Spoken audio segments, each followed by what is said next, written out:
आज डिजिटल जुगरे प्रतिदिन आमे मोबाइल लैपटॉप कंप्यूटर माध्यम रे निज निज कार्य संपादन करथाउ।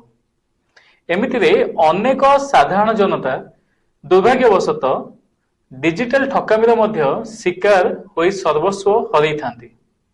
वर्तमान आउ एक डिजिटल रे नुआ ठकामी सामना को आसीची जहाकू कि डिजिटल अरेस्ट कहा जाए।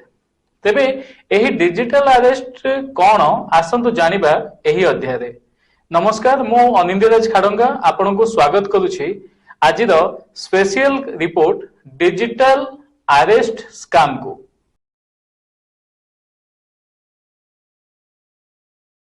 आज डिजिटल जुगरे अनेक स्कैमर बा डिजिटल ठकंक हाबुड़ारे अनेक पड़ी थांती। तासह अनेके निजर कष्ट उपार्जित संपत्ति भी हराउथबा अनेक घटना प्रतिदिन आम नजर को भी आसुची। से बैंक नारे हेउ कि से मोबाइल बा ई कॉमर्स कंपनी नारे एई ठक माने हाबुड़ारे पड़ी अनेक लोक लक्ष लक्ष टंका हरई थांती। अन्य पक्षरे 100% रु केवल 27% स्कैमर माने पुलिस हाबुड़े धरा पड़ी थांती, हेले अन्य 73% स्कैमर आराम रे खसी जाती। तेबे ए भितरे आउ गोटे नुआ स्कैम नजर को आसीची, ताहा हैला डिजिटल अरेस्ट स्कैम। एथिरे अनेक उपाय रे स्कैमर माने आपनकर आधार नंबर तथा आधार कार्ड थिबा देइथिबा समस्त तथ्य को नेई आपनकर कोनोसी एक पार्सल ना कहिकी अनैतिक जिनिस आसीथिबा दर्शेई डिजिटल अरेस्ट भली होइथिबा आपन को कहि थांती।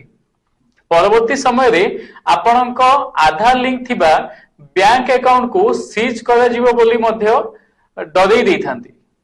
तेनु आपनक बैंक रु आपनको दरकार थिबा अर्थराशि काढी से माने देइथिबा प्रॉक्सी अकाउंट बैंक अकाउंट किबा यूपीआई आईडी रे पठेई निज टंका को सुरक्षित रखिबो से माने उपदेश देई थांती। एमानक मुख्य टार्गेट रे रहंती विशेष करी महिला और युवपीढ़ी।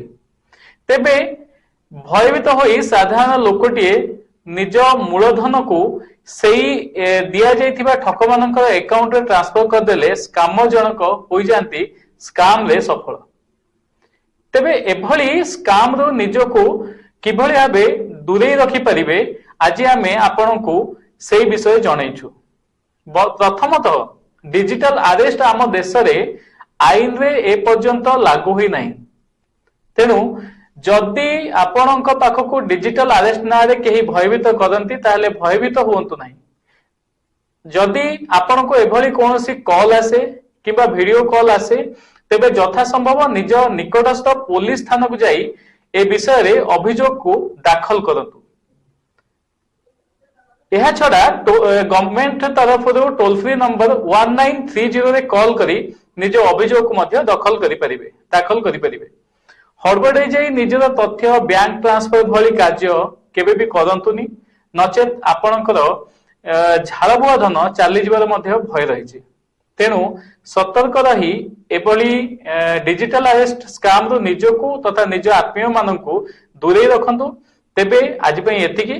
भिडियोटी जदि भल लागिछि निश्चय भाबे एहाको लाइक कमेंट सह शेयर करंतु एवं निजको और अन्य माननको एभली डिजिटल अरेस्ट ठकामीरु बंचांतु।